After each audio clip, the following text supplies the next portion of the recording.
نحمده ونصلي على رسوله الكريم أما بعد فأعوذ بالله من الشيطان الرجيم بسم الله الرحمن الرحيم ربي اشرح لي صدري ويسر لي أمري واحلل عقدة من لساني يفقهوا قولي ربي زدني علما ربي يسر ولا تعسر وتمم بالخير وبك نستعين اللهم فقهنا في الدين اللهم أرنا الحق حقا وارزقنا اتباعه وأرنا الباطل باطلا وارزقنا اجتنابه اللهم إنا أسألك الهدى والتقى والعفاف والغنى اللهم إنا أسألك علما نافعا آمين ثم آمين السلام علیکم ورحمۃ اللہ وبرکاتہ۔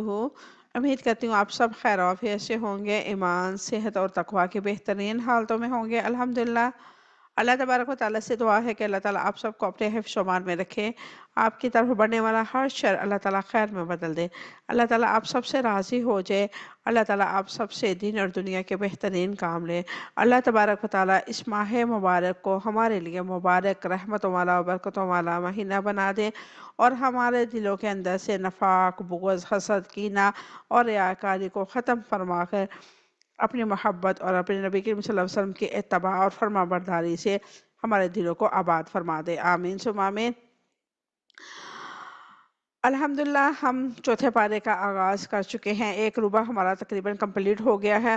پچھلی آیات مبارکہ 135 میں اللہ تبارک و تعالیٰ نے کیا فرمایا تھا اس کا مختصر سا جائزہ لیں گے، پھر انشاءاللہ آج 136 آیات مبارکہ کو دیکھیں گے۔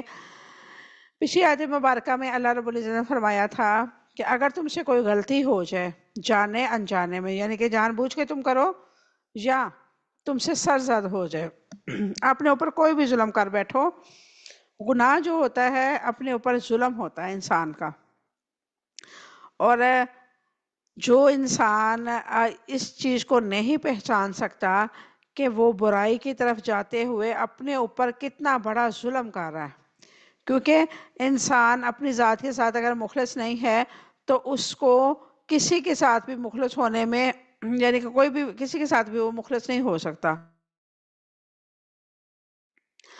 اور یہاں پہ اللہ تبارک و تعالیٰ نے کیا فرمایا، کوئی برائی کر لو یا کوئی ظلم کر بیٹھو اپنی جانوں پر تو اللہ کو یاد کرو۔ اللہ کو یاد کیسے کرو؟ اللہ کے ساتھ رجوع فوراً کرو۔ گناہ یاد ہے، غلطی یاد ہے، کمی کوتاہی یاد ہے، نہیں یاد، ہر وقت اللہ سے توبہ استغفار کرتے رہو، اپنے لیے مغفرت کی دعا کرتے رہو، اپنی بخشش کا سامان کا کوئی نہ کوئی کوشش کرتے رہو۔ اللہ تبارک و تعالیٰ ایسے لوگوں کو بہت پسند فرماتا ہے جن سے غلطی سرزد ہو جاتی ہے اور پھر وہ فوراً ہی اللہ کی طرف رجوع کرتے ہیں۔ یہ نہیں کہتے کہ کوئی نہیں، ساری دنیا کرتی ہے، میں کر لوں گی تو کیا حرج ہے، وہ بھی تو ہے، وہ بھی تو یہ کام کر رہا، وہ بھی تو کر رہا۔ نہیں، ہمیں صرف اپنی قبر کی فکر ہونی چاہیے۔ ہماری قبر میں ہم نے حساب دینا ہے، کسی دوسرے تیسرے نے آ کے نہیں دینا، یا ان کی قبر میں ان کا کیا معاملہ ہے وہ ان کے پاس ہے۔ ہمیں صرف اپنی قبر کی فکر ہونی چاہیے، اپنی آخرت کی فکر ہونی چاہیے، اور بہترین انسان وہی ہوتا ہے جو اپنی آخرت کی فکر کے لیے آج ہی تیاری شروع کر دے۔ اور اللہ تبارک و تعالیٰ ایسے لوگوں کو بہت پسند فرماتا ہے، اور اللہ تعالیٰ جانتا ہے، اللہ تعالیٰ کہتا ہے میں جانتا ہوں کہ تم سے جو غلطی ہوئی ہے اس کے بعد تمہاری جو شرمندگی ہے، ندامت ہے، جو تم گلٹی فیل کر رہے ہو، اس کو میں اچھی طریقے سے جانتا ہوں، اور اسی پر اللہ تبارک و تعالیٰ آپ کو جزا بھی دے گا۔ آپ ایک انسان سے ایک غلطی ہو گئی اور اس انسان نے کیا کیا، فوراً ہی اپنے رب سے رجوع کر لیا، اپنے رب کو بتلا دیا کہ اللہ میں گناہ گار تھی، میں سیاکار تھی، مجھ سے غلطی ہو گئی ہے، مجھے معاف فرما دے، میں شرمندہ ہوں، آئندہ نہیں ہوگا۔ ہم پرومس تو جھوٹا کرتے ہیں، لیکن اس ٹائم ہمارے دل میں جو کفیت ہوتی ہے، اس ٹائم ہم پرومس وہ سچا ہی کر رہے ہوتے ہیں۔ جب کسی مصیبت میں، کسی پریشانی میں ہو تو اس ٹائم ہمارا پرومس بالکل 100% سچا ہوتا ہے، کیونکہ اس وقت ہم مصیبت میں پھنسے ہوتے ہیں اور ہم چاہتے ہیں کہ اس مصیبت سے ہمیں کوئی جلدی سے نکال دے، تو ہم اللہ سے پرومس کرتے ہیں کہ اللہ ایک دفعہ اس مصیبت سے، اس پریشانی سے ہمیں نکال دے، دوبارہ اس طرف دیکھوں گی بھی نہیں۔ پھر وہ شیطان ہے، شیطان انسان کا کھلا دشمن ہے، وہ وار کرتا ہے، پھر ہم بہک جاتے ہیں، پھر ہم سے غلطیاں سرزد ہو جاتی ہیں۔ تو ایسے میں اللہ تبارک و تعالیٰ ہماری نیتوں کو جانتا ہے، اور اللہ تبارک و تعالیٰ کیا فرماتا ہے کہ تم جتنی بار مجھ سے سچے دل سے توبہ کرو گے میں اتنی بار معاف کر دوں گا۔ اور اللہ تبارک و تعالیٰ نے اپنے جلال و اکرام کی قسم کھائی، عزت و اکرام کی، عزت و جلال کی قسم کھا کے فرمایا کہ جب جب آدم کی اولاد مجھ سے سچے دل سے معافی مانگے گی میں تب تب ان کو معاف کروں گا۔ تو کس قدر بڑی خوبصورت بات ہے، اور آج کی آیت مبارکہ اس سے بھی زیادہ خوبصورت ہے۔ اللہ تبارک و تعالیٰ ہمیں اپنی جنت کا مختصر سا تعارف کروا رہا ہے کہ جو انسان اللہ سے ڈرتا ہے اور اللہ کی رضا میں راضی ہو جاتا ہے، اللہ سے مغفرت طلب کرتا ہے، تو اللہ تبارک و تعالیٰ اس کے لیے پھر کیا انعامات رکھتے ہیں۔ تو آغاز کرتے ہیں آج کی آیت مبارکہ 136 کا۔ اعوذ باللہ من الشیطان الرجیم، بسم اللہ الرحمن الرحیم۔ اولئک، یہی لوگ ہیں، جزاؤہم، بدلہ ہے ان کا، مغفرتن، مغفرت ہے، من ربہم، ان کے رب کی طرف سے، وجناتن، اور جنتیں ہیں، تجری، جاری ہیں، من تحت، جن کے نیچے سے، الانہار، نہریں، خالدین، ہمیشہ رہنے والے ہیں، فیہا، ان میں، ونعما، اور کیسا اچھا ہے، اجرو، بدلہ، عالمین، عمل کرنے والوں کا۔ یہ تھی آج کی آیت مبارکہ۔ اب اس کے ہم روٹ ورڈ دیکھتے ہیں۔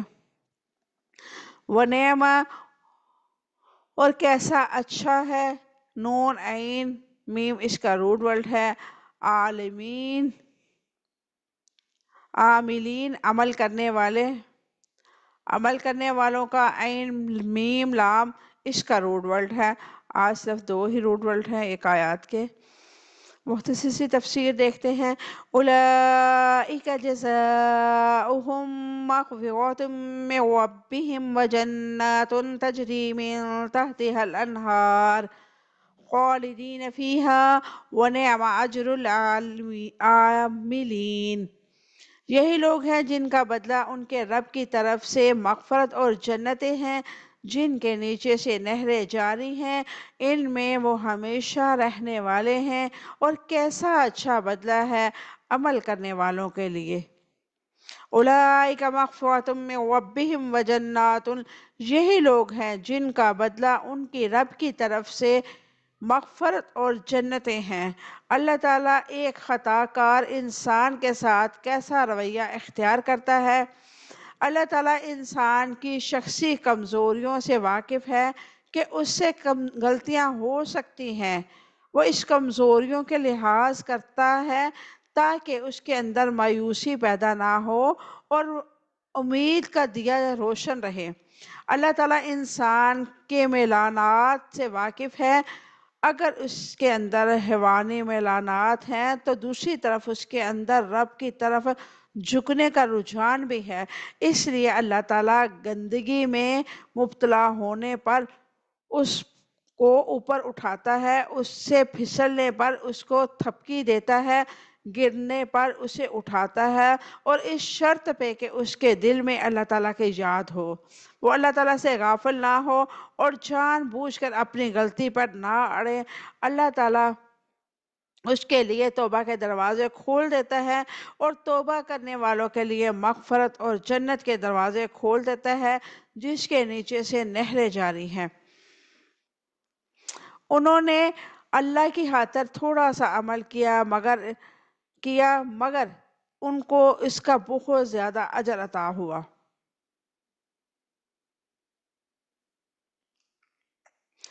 توبہ کا دروازہ کھول کر اللہ تعالیٰ نے خطا کاری کا دروازہ کیسے بند کیا؟ اللہ تعالیٰ نے توبہ کا دروازہ کھول کر شرمندہ ہونے والے انسان کی حوصلہ افزائی کی، گناہ کی حوصلہ افزائی نہیں کی۔ اللہ تعالیٰ نے جو توبہ کرنے کا امادہ کرتا ہے لیکن گناہوں کے سلسلے میں لاپرواہی کی اجازت نہیں دیتا، یعنی کہ اللہ تبارک و تعالیٰ آپ کی توبہ تو قبول کرے گا لیکن آپ کو اجازت نہیں دے گا کہ آپ گناہوں کے دلدل میں پھنسے رہیں یا گناہ پہ گناہ کرتے رہیں۔ اللہ تبارک و تعالیٰ جب کسی کو توبہ کی توفیق دیتا ہے نا تو اس کے دل کو صاف کر دیتا ہے۔ آپ آزما کے دیکھ لیں، آپ اپنے رب سے محبت کرتے ہیں نا، شدت والی، آپ کی ذرا سی توجہ کسی اور طرف ہو جائے گی، اس شدت میں کمی آ جائے گی۔ آپ دنیا کے کاموں میں لگ جائیں گے، آپ کو ویسا مزہ عبادت میں نہیں آئے گا۔ ایک آپ علیحدہ سے روم میں بیٹھے ہیں، پرسکون ماحول ہے، آپ قرآن پڑھ رہے ہیں، آپ نوافل پڑھ رہے ہیں، آپ فرض نماز پڑھ رہے ہیں، آپ کچھ بھی کر رہے ہیں، کوئی بھی عبادت کر رہے ہیں، ذکر کر رہے ہیں، آپ کو وہ علیحدہ مزہ دے گا۔ لیکن آپ جیسے ہی فیملی کے اندر یا کہیں ایسی جگہ پہ جہاں پہ گیدرنگ ہے، وہاں پہ بیٹھ کے آپ ایسے کام کریں گے تو آپ کو وہ مزہ، وہ سکون اور وہ خشوع خضوع نظر نہیں آئے گا اپنی عبادت میں، جو اکیلے میں تنہائی میں بیٹھ کے ہوتا۔ تو یہ اللہ تبارک و تعالیٰ کی خاص رحمت ہوتی ہے اس انسان پہ جس کو عبادات میں لذت محسوس ہوتی ہے، یا یہ کہہ لیں کہ جسے عبادت کرتے ہوئے سکون محسوس ہوتا ہے، اس کا دل کرتا ہے کہ وہ علیحدہ روم میں بیٹھے اور اس کو کوئی ڈسٹرب کرنے والا نہ ہو، جب وہ قرآن پڑھ رہی ہے، جب وہ نماز ادا کر رہی ہے، یا ذکر اذکار کر رہی ہے، یا جائے نماز پہ بیٹھ کے اللہ سے باتیں کر رہی ہے۔ تو ایسے میں وہ اپنے رب کے ساتھ کنیکشن اتنا مضبوط کر کے بیٹھی ہوتی ہے کہ اسے باہر کی ذرا سی آواز بھی بہت بری محسوس ہوتی ہے۔ اور اللہ تبارک و تعالیٰ جب ہم سے کوئی گناہ سرزد ہوتا ہے، نبی کریم صلی اللہ علیہ وسلم کی حدیث مبارکہ ہے کہ ایک انسان کے دل پہ سیاہ نقطہ لگ جاتا ہے اور وہ گناہوں پہ گناہ کرتا جاتا ہے، تو وہ سارا دل اس کا جو ہوتا ہے نا کالا ہو جاتا ہے۔ اور جیسے انسان سچے دل سے توبہ کرتا ہے تو اللہ تبارک و تعالیٰ اس دل کے اوپر لگے ہوئے میل کچیل یعنی کہ کالے نشانات کو ہٹا دیتا ہے اور بالکل دل کو صاف اور پاک کر دیتا ہے۔ اور ایسے میں جب دل کا صاف پاک ہو جائے گا تو انسان کا جو باڈی ہے، انسان کا جو جسم ہے، اس میں بھی طاقت آتی ہے، اسے بھی سکون محسوس ہوتا ہے۔ انسان جب گناہ کرتا ہے تو اس کو شرمندگی کا بوجھ اس قدر ہوتا ہے کہ اس کو اپنا جسم میں سستی، بیزاری اور عجیب سی اسے کیفیت محسوس ہوتی ہے۔ اور توبہ ایسی چیز ہے، استغفار، مغفرت اپنے لیے طلب کرنا ایسی اللہ تبارک و تعالیٰ نے یہ رحمت والا معاملہ رکھا ہے کہ انسان جو ہوتا ہے جیسے ہی اپنے رب کے دروازے پہ جاتا ہے، اپنے رب کے دروازے پہ پہنچتا ہے، اس کے جیسے ہی زبان حرکت کرتی ہے، اس کا دل نادم ہو کے زبان کو حرکت دیتا ہے تو اللہ تبارک و تعالیٰ اس کے لیے آسانیوں والا معاملہ کر دیتا ہے، اور اس کے ساتھ اس کے جو جسم ہے اس کو بھی طاقت آتی ہے، اسے عجیب سی خوشی محسوس ہوتی ہے، اپنے آپ کو وہ ہلکا پھلکا محسوس کرتا ہے۔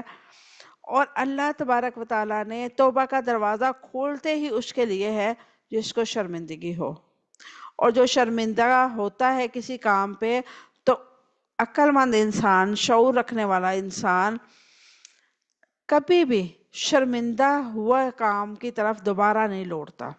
تو اللہ تعالیٰ نے توبہ کا دروازہ کھول کے انسانوں کی حوصلہ افزائی کی ہے کہ گناہوں کو چھوڑو گے تو ہی توبہ قبول ہوگی۔ گناہوں کی حوصلہ افزائی نہیں کی کہ ٹھیک ہے تم گناہ کرتے رہو میں معاف کرتا رہوں گا، نہیں، گناہ کرنے کے بعد شرمندہ ہونا یہ نہیں ہے کہ گناہ کرنے سے پہلے سوچے کہ چلے اللہ سے بات میں معافی مانگ لوں کہ کوئی نہیں، اللہ تعالیٰ غفور رحیم ہے، وہ ہمیں معاف کر دے گا، ایسا نہیں ہے۔ یاد کر کے ذہن بنا کے گناہ کرنے کی سزا الگ سے ہے، لیکن انجانے میں ہو جائے، غلطی سرزد ہو جائے تو اللہ سے توبہ کریں سچے دل سے۔ اور سچے دل سے توبہ کرنے کی ایک بڑی نشانی کیا ہے؟ انسان اس گناہ کی طرف دوبارہ نہیں لوٹتا۔ آپ کی توبہ قبول ہو چکی ہے، آپ کو اس سے پتہ چل جائے گا کہ آپ اس گناہ کی طرف دوبارہ تو نہیں لوٹ رہے۔ اگر تو آپ دوبارہ لوٹ رہے ہیں، بار بار لوٹ رہے ہیں، تو سمجھے آپ کی توبہ میں کوئی کسر باقی ہے۔ اور اگر آپ بار بار نہیں لوٹ رہے، آپ ایک دفعہ توبہ کرنے کے بعد دوبارہ اس کی طرف جاتے تو ہیں لیکن اس حد تک یا وہ یعنی کہ کہہ لیں کہ لمٹ کراس نہیں کرتے، تو ایسے میں یہ سمجھ لیں کہ اللہ تبارک و تعالیٰ نے آپ پر خاص رحمت کی ہے، آپ کی توبہ قبول کر لی ہے۔ اللہ تعالیٰ مسلسل خطا کاروں کو شعار بنانے کی اجازت نہیں دیتا۔ یہ دین اللہ تعالیٰ کی مخلوق کے لیے توبہ کا دروازہ کھولتا ہے۔ کمزور مخلوق وقتی طور پر برائیوں اور گمراہیوں کے گڑھوں میں ہی کیوں نہ گر جائیں، خطاؤں میں، گناہوں میں لبریز ہو کے، یعنی کہ اس کے اندر دسے ہوئے، دلدل میں پھنسے ہوئے، گناہوں کی دلدل میں انسان جو پھنس جاتا ہے، انسان کو یہ دین بھی آسرا نہیں چھوڑتا۔ اپنے انجام کے بارے میں مایوس کبھی مت ہوا کرے، کیونکہ اللہ تبارک و تعالی فرماتا ہے لا تقنطوا من رحمت اللہ، میری رحمت سے کبھی مایوس مت ہونا۔ کوئی بھی گناہ آپ سے سرزد ہو گیا ہے، کیسا بھی ہے، کتنا بھی برا ہے، آپ اپنے رب کی طرف آئیں اور سچے دل سے معافی مانگ لیں۔ آپ کا رب آپ کو ایسے کر دے گا جیسے آپ نے کبھی گناہ کیا ہی نہیں تھا۔ تو دیکھیں کتنی خوبصورت آفر ہے، اور اس آفر کو وہی ایکسیپٹ کرتے ہیں جن کو اپنی ذات کے ساتھ محبت ہوتی ہے، اپنے ساتھ مخلص ہوتے ہیں۔ انسان اپنے ساتھ مخلص ہوگا تو وہ اپنے آپ کو جہنم کی آگ سے بچائے گا۔ اگر وہ مخلص ہی نہیں ہوگا تو وہ کیسے جہنم کی آگ سے اپنے آپ کو بچا سکے گا؟ اور مخلص ہونے کی سب سے بڑی وجہ یہ ہے کہ انسان اپنی ذات کے ساتھ محبت کرنا سیکھ لے۔ جب انسان اپنی ذات کے ساتھ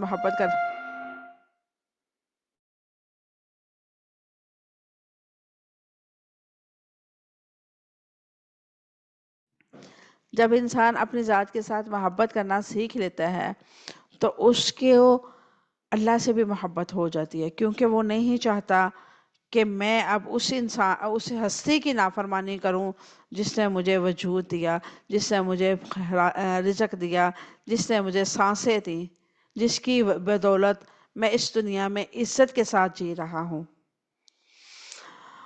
اللہ تبارک و تعالی ہر اس انسان کو مغفرت کی امید دلا جاتی ہے کہ اس کی رہنمائی کی جاتی ہے، اسے سہارا دیا جاتا ہے۔ یہ اللہ تعالیٰ کی طرف سے خاص کرم ہوتا ہے کہ گناہوں کی دلدل میں پھنسے ہوئے انسانوں کو اللہ تعالیٰ اپنی رحمتوں کا دلاسا دے کے، اپنی رحمتوں کو امید دلا کے اپنی طرف بلاتا ہے کہ لوٹ آؤ، گناہوں سے تھک چکے ہو تو لوٹ آؤ میرے پاس تمہارے لیے رحمت ہی رحمت ہے۔ ایک مسجد کے باہر خوبصورت الفاظ لکھے ہوئے تھے کہ اگر تم گناہ کر کر کے تھک چکے ہو تو رب کی رحمت تمہیں بلا رہی ہے، وہ تمہیں معاف کر دے گی۔ تم اس گھر میں آ جاؤ، اللہ کی رحمتوں سے تمہاری ساری تھکان اتر جائے گی۔ تو بہت خوبصورت الفاظ ہے، سمجھنے والوں کے لیے بہت ہی اس میں گہرائی ہے کہ جب انسان گناہ کر کر کے تھک جاتا نا تو یہ ضمیر اسے ملامت ضرور کرتا ہے، اور جب ضمیر ملامت کرتا ہے تو پھر انسان کو احساس ہوتا ہے کہ ہاں مجھے اللہ سے معافی مانگنی چاہیے، اللہ سے توبہ کرنی چاہیے۔ پھر اسے اپنے جب گناہ یاد آتے ہیں تو سمجھ لے یہ ہدایت کی پہلی بوند ہوتی ہے جو اس کے دل پہ گرتی ہے، جو اس کو پھر اپنی کمیاں، کوتاہیاں، خطائیں جو ہے نظر آنی شروع ہو جاتی ہیں۔ غزوہ احد کے واقعات کے درمیان مسلمانوں کی نفسیاتی خصوصیات پر بات کی گئی ہے۔ ان نفسیاتی خصوصیات کی کیا اہمیت ہے اور اس مقام پہ ان کا تذکرہ کرنے میں کیا حکمت ہے؟ ان صفات کا غزوہ احد میں یعنی کہ اسلام اور کفر کی جنگ میں سے گہرا تعلق ہے۔ ان کے درمیان خاص مناسبت ہے، جیسے سود خوری کی وجہ سے میدان جنگ میں مسلمانوں کو نے شکست کھائی، مال غنیمت کی ہوس نے، حرص کی وجہ سے تیر اندازوں نے ذرے چھوڑ دیے اور فتح جو ہے شکست میں بدل گئی۔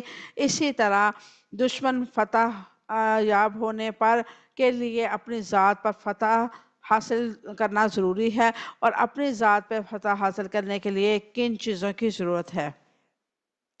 کنجوسی پہ فتح حاصل ہونا، غصے پہ فتح پانا، نفس پہ فتح پانا، اور اس کوشش کے بدلے میں اللہ تبارک و تعالیٰ ہر حال میں مار خرچ کرنے اور خوشحال ہو جاتا ہے. یعنی کہ جو انسان کنجوس ہوتا ہے، جب وہ کوشش کرتا ہے اللہ کو راضی کرنے کے لیے، تو وہ اس کنجوسی کی کفیے سے باہر نکل آتا ہے.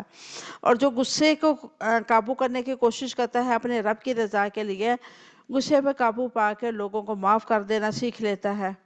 اور جو نفس پہ اپنے آپ کو کنٹرول کرنا سیکھ لیتا ہے، وہ بے حیائی اور گناہوں کے کام جو ہوتے ہیں وہ چھوڑ دیتا ہے اور اللہ کی طرف وہ رجوع کرتا ہے. ایسے ہی بہت ساری یہاں پہ ہے کہ اپنے آپ کو انسان کس طرح اپنے رب کی طرف لے کے جاتا ہے. یہ جنگ مومن کے اندر جاری رہتی ہے. یعنی کہ ایک جنگ ہوتی ہے جو ہم دشمن کے ساتھ ظاہر میں لڑتے ہیں، اور ایک دشمن ہمارا نفس ہوتا ہے. ہم ہر ٹائم آپ جب سو رہے ہیں، اس کے علاوہ جتنی دیر آپ جاگ رہے ہیں، تو آپ اپنے نفس سے جنگ کر رہے ہیں.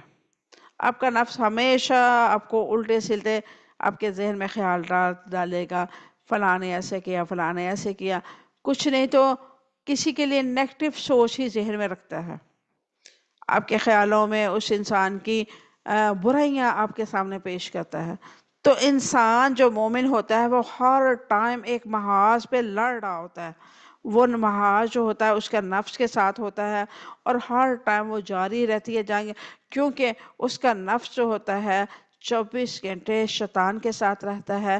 اس لیے اس کو اللہ کی طرف لے کے آنا بہت مشکل کام ہے. تو یہ جنگ ہر انسان کے اندر ہوتی ہے. وہ اپنے اوپر فتح یاب ہو کر اللہ تعالیٰ کے دشمن پر بھی فتح یابی حاصل کر سکتا ہے. یعنی کہ جب انسان اپنے آپ کو کنٹرول کر لے گا تو اللہ تبارک و تعالیٰ اس کو پھر اس دنیا میں بھی عزتیں عطا کرے گا. بیسیکلی چیز جو ہے وہ یہ ہے کہ انسان اپنے آپ پر کنٹرول کرنا سیکھ لے، اپنی خواہشات نفس کو کنٹرول کرنا سیکھ لے. اس کے بعد اگر وہ کنٹرول کرنا سیکھ لیتا ہے تو اللہ تبارک و تعالیٰ باقی معاملوں میں بھی اس کو فتح یابی عطا فرماتا ہے. اسلام دشمنی کی بنیاد اسباب کیا ہے جن کی بنا پر غزوہ احد میں قریب رشتہ دار ایک دوسرے کے خلاف صف آرا ہوئے؟ اسلام اور کفر کے درمیان بنیادی فرق عقائد اور رویوں کا ہے جو ان کے ماننے والوں کے درمیان ہے. اس فرق میں کا ہم موازنہ کرتے ہیں. یعنی کہ کفر جو ہوتا ہے وہ کیا کفر جو کافر ہوتے ہیں وہ کیا کرتے ہیں؟ خواہشات نفس کو، اپنے نفس پرستی کو اہمیت دیتے ہیں. اور اسلام کہتا ہے کہ خدا پرستی، اپنے نفس کو کنٹرول کرنا سیکھو. پھر وہ کافر جو ہیں اپنی ذات اور اپنی زندگی کے نظام میں اللہ تعالیٰ کے احکامات، شریعت اور اس کے پسندیدہ نظام کی پیروی نہیں کرتے. اور اللہ تبارک و تعالیٰ کیا فرماتا ہے کہ میری پیروی کرو، شریعت کی پیروی کرو، اور پسندیدہ جو نظام زندگی ہے یعنی کہ نبی کریم صلی اللہ علیہ وسلم کے اسوہ حسنہ ہے اس کی پیروی کرو. اللہ تعالیٰ کی نافرمانی کرتے ہیں کافر لوگ، یعنی کہ اللہ تعالیٰ کی اطاعت کو جھٹلاتے ہیں، آیات کو رد کرتے ہیں، اپنی من چاہی زندگی گزارنا چاہتے ہیں. جبکہ اسلام جو کہتا ہے وہ کہتا ہے کہ اللہ کی اطاعت میں گزار دو اپنی زندگی، اللہ کے رسول سے دشمنی کرتے ہیں. اور جبکہ اسلام کہتا ہے کہ اللہ کے رسول کی اطاعت کرنے والے بن جاؤ. ایسے ہی گناہ گار خطا کاروں کو وہ اس چیز میں کافر جو ہوتے ہیں گناہ اور خطا کاروں میں ملوث رہتے ہیں، جبکہ اسلام کہتا ہے کہ گناہ کرنے کے مقابلے میں ضبط کرنے والے بن جاؤ، یعنی کہ اپنے آپ کو کنٹرول کرنے والے بن جاؤ. بے حیائی کے کاموں کو چھوڑ دو، اسلام کہتا ہے غصے میں قابو پا کر لوگوں کو معاف کرنا شروع کر دو، اللہ تعالیٰ کی طرف رجوع کرنے والے بن جاؤ، اللہ تعالیٰ کی رضامندی کو نصب العین بنا لو، کنجوسی پر فتح یاب ہونے والے بن جاؤ. یعنی کہ بخل کی زندگی کو چھوڑ کر آپ جو ہے ربانی زندگی استعمال کریں.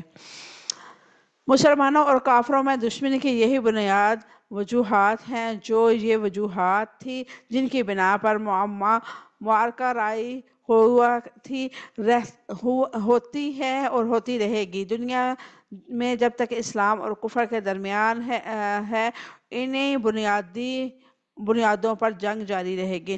تجری من تحتها الانہار خالدین فیہا، جس کے نیچے سے نہریں بہتی ہیں اور اس میں ہمیشہ رہنے والے ہیں۔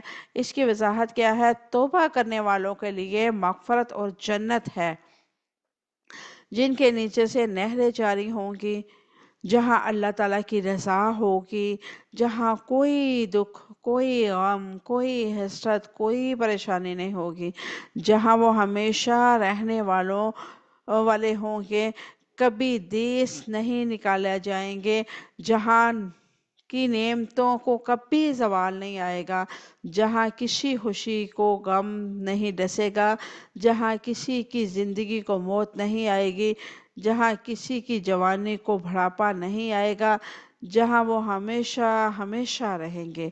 وَنِعْمَ أَجْرُ الْعَامِلِينَ، اور کیسا اچھا بدلہ ہے عمل کرنے والوں کے لیے۔ مکاتب بن حیان کا قول ہے کہ اجر العاملین، اللہ تعالیٰ کی اطاعت کرنے والوں کا بدلہ جنت ہے۔ اجر العاملین، عمل کرنے والوں کا بدلہ ہے۔ انہوں نے اللہ تعالیٰ کی خاطر تھوڑا سا عمل کیا مگر ان کا بہت زیادہ اجر عطا ہوا۔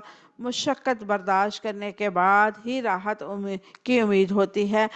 جزا کے وقت ہی عمل کرنے والوں کو اپنے عمل کا پورا بدلہ عطا فرمایا جاتا ہے۔